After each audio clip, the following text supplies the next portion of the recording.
ഇന്ന് കേന്ദ്രം അവതരിപ്പിച്ച ബഡ്ജറ്റ് വളരെ നിരാശാജനകമായിട്ടുള്ളൊരു ബഡ്ജറ്റാണ്.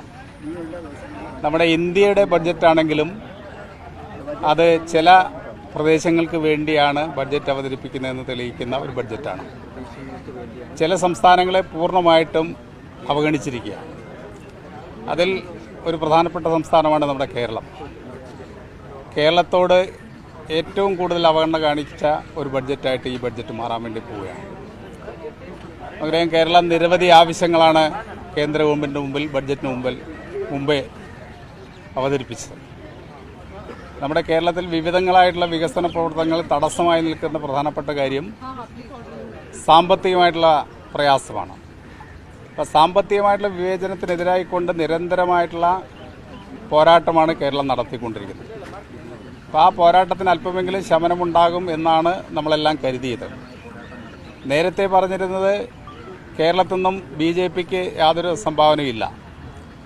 എന്നാൽ ഈ 18ാം ലോക്സഭാ തെരഞ്ഞെടുപ്പിൽ BJPയിൽ നിന്ന് ഒരു മെമ്പർ ജയിച്ച് പാർലമെന്റിൽ വരികയും അദ്ദേഹം മന്ത്രിയാകുകയും ചെയ്തു. മറ്റൊരാൾ കൂടി മന്ത്രിയായി. BJPക്ക് 2 മന്ത്രിമാർ കേരളത്തിൽ നിന്നുണ്ടായിട്ടും കേരളത്തോട് തികഞ്ഞ അവഗണനയാണ് ഈ ബഡ്ജറ്റിലൂടെ കാണിച്ചത്. ഇവിടെ നേരത്തെ മെമ്പർമാരെല്ലാം ചൂണ്ടിക്കാണിച്ച പോലെ കേരളം 24,000 കോടിയിൽ പരം രൂപയുടെ ആവശ്യമാണ് ഉന്നയിച്ചത്. അത് യാഥാർത്ഥ്യബോധത്തോടു കൂടിയുള്ള ആവശ്യങ്ങളാണ് ഉന്നയിച്ചത്. നമ്മുടെ കേരളത്തിലെ പാവപ്പെട്ട ആളുകൾക്ക് കൊടുക്കുന്ന പെൻഷൻ ഉൾപ്പെടെയുള്ള കുടിശ്ശിക, സംസ്ഥാനത്തിന് തരേണ്ട കുടിശ്ശിക കേന്ദ്രം വരുത്തിയിരിക്കുകയാണ്. ഏകദേശം 5,000-ഓളം കോടി രൂപയാണ് പാവപ്പെട്ടവർക്ക് കൊടുക്കാനുള്ള പെൻഷൻ കുടിശ്ശിക ഇവിടെ വരുത്തിയിരിക്കുന്നത്.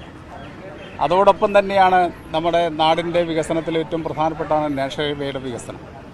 ആ നാഷണൽ ഹൈവേയുടെ വികസനത്തിന് വേണ്ടിയിട്ട് സംസ്ഥാന ഗവൺമെൻറ് സ്ഥലമെടുപ്പിന് ഏകദേശം 25% സംസ്ഥാന ഗവൺമെൻറ് കൊടുക്കുകയാണ്. അപ്പോൾ ആ 25% പൈസ സ്ഥലമെടുപ്പിന് കൊടുക്കുന്ന ഏക സംസ്ഥാനം കേരളമാണ്. അപ്പം അതുമായി ബന്ധപ്പെട്ടുകൊണ്ട് വലിയ ബാധ്യതയാണ് സംസ്ഥാന ഗവൺമെൻറ് ഏറ്റെടുക്കുന്നത്. അതുകൊണ്ട് തന്നെ ഈ സ്ഥലമെടുപ്പുമായി ബന്ധപ്പെട്ടുകൊണ്ട് ഒരു 5,000 കോടി രൂപയെങ്കിലും അതിനുവേണ്ടി പ്രത്യേകമായിട്ട് തരണം എന്ന് കേന്ദ്ര ഗവൺമെൻറ് ആവശ്യപ്പെട്ടു. അതോടൊപ്പം തന്നെയാണ് വിഴിഞ്ഞം പോർട്ട്, നമ്മളിപ്പോൾ ഏറ്റവും അഭിമാനത്തോടു കൂടി പറയുന്ന പോർട്ടാണ്. ആ പോർട്ട് ആ പ്രദേശവുമായി ബന്ധപ്പെട്ടുകൊണ്ടുള്ള വികസനം നടത്തണമെങ്കിൽ ഏറ്റവും ചുരുങ്ങിയ 5,000 കോടി രൂപയെങ്കിലും അടിയന്തരമായിട്ട് നൽകണം എന്ന് നമ്മൾ ആവശ്യപ്പെട്ടിരുന്നു. പക്ഷേ അതിനോട് മുഖം തിരിഞ്ഞു നിൽക്കുന്ന സമീപനമാണ് സ്വീകരിച്ചത്. അതിനേക്കാൾ എല്ലാം ഉപരിയായിക്കൊണ്ട് നമ്മളിപ്പറിയാം, കേരളത്തിൽ ഇപ്പോൾ കടുത്ത വെള്ളപ്പൊക്കവും ദുരന്തവും ഉണ്ടായി. അത് ആയിരക്കണക്കിന് ആളുകളെയാണ് ബാധിച്ചത്. നിരവധി ജീവൻ നഷ്ടപ്പെട്ടു, കൃഷി നശിച്ചുപോയി. അത് പ്രാഥമികമായിട്ട് കണക്കാക്കുമ്പോൾ തന്നെ ആയിരക്കണക്കിന് കോടി രൂപയുണ്ട്.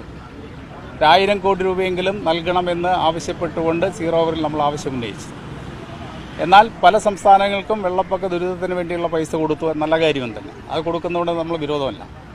എന്നാൽ വെള്ളപ്പൊക്കം ഉണ്ടാകും, അതിനെ തടയാൻ വേണ്ടി മുൻകൂട്ടി തന്നെ ഫണ്ട് കൊടുക്കുന്ന സ്ഥിതിയും ഉണ്ടായപ്പോഴും നമ്മുടെ കേരളം വെള്ളപ്പൊക്ക ദുരന്തത്തിൽ കിടക്കുമ്പോൾ അവർക്ക് സഹായിക്കാൻ, അല്ലെങ്കിൽ കേരളത്തെ സഹായിക്കാൻ വേണ്ടി തയ്യാറാകാത്ത ഒരു സമീപനം സ്വീകരിച്ചില്ല.